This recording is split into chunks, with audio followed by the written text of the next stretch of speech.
Baik, pada kesempatan ini saya akan melakukan praktikum sederhana tentang larutan asam basa. Tujuan untuk melakukan praktikum ini yaitu untuk mengetahui larutan asam basa dengan menggunakan indikator alami. Sebelum melakukan praktikum, saya akan menjelaskan apa itu larutan asam basa. Larutan asam basa merupakan larutan berkadar keasaman atau kebasahan suatu zat yang bergantung pada jumlah ion H+ atau asam dan OH- atau basa yang terdapat dalam zat dan juga derajat ionisasi dari zat tersebut. Larutan asam dan basa banyak sekali kita jumpai dalam kehidupan kita sehari-hari. Contohnya larutan asam atau zat asam yaitu asam asetat pada cuka, asam sulfat pada air aki, dan masih banyak lagi. Nah, zat basa yaitu misalnya pada air kapur, sabun, soda kue, dan masih banyak lagi yang dapat kita jumpai. Baik, kita langsung saja pada praktikumnya. Alat dan bahan yang kita gunakan, yang pertama alat yaitu 7 buah gelas plastik, 1 buah sendok, dan bahan yang kita gunakan yaitu larutan jeruk, larutan soda, larutan cuka, larutan kapur, dan larutan sabun. Indikator yang kita gunakan yaitu ekstrak kunyit, dan yang kedua ekstrak timbang sepatu. Yang pertama, memasukkan ekstrak kunyit ke dalam masing-masing larutan.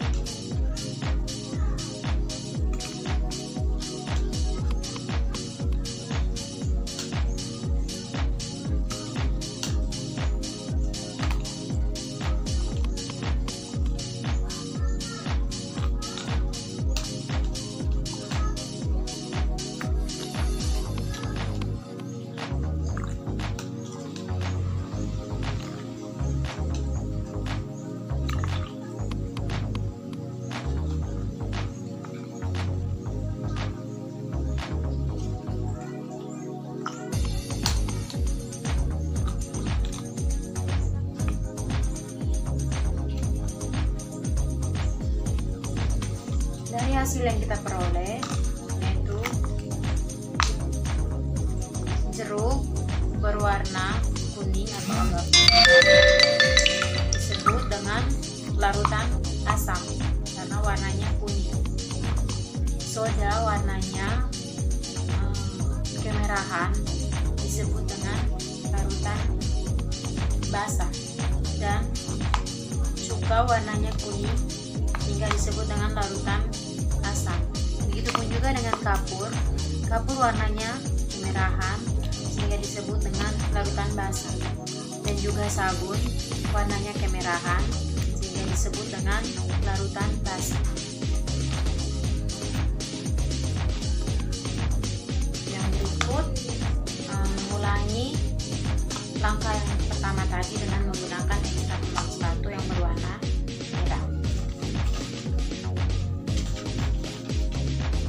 Menambahkan masing-masing dengan ekstrak timbang sepatu ini ke dalam larutan.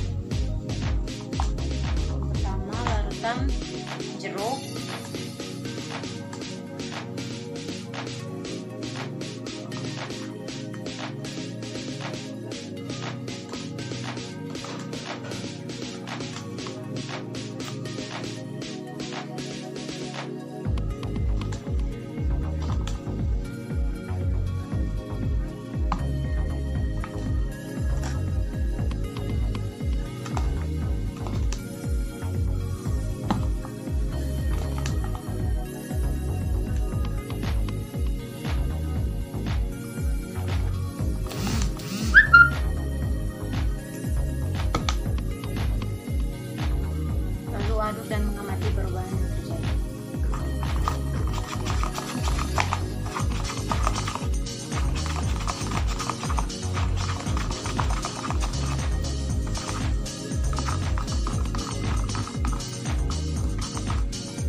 Baik, dapat disimpulkan larutan jeruk ditambah dengan ini kembang sepatu, warnanya agak pink-pink bersifat asam, dan soda warnanya seperti coklat bersifat basah, cuka warnanya pink bersifat asam, kapur warna seperti biru kehijauan bersifat basah, dan sabun warnanya coklat bersifat basah.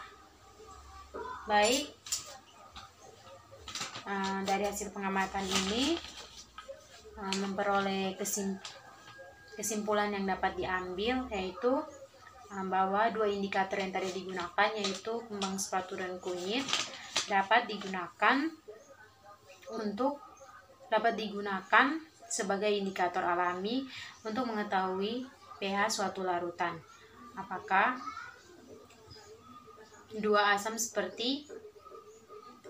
dia asam seperti larutan cuka dan jeruk, dan basah seperti larutan soda, larutan kapur, dan larutan sabun. Sekian praktikum hari ini. Terima kasih.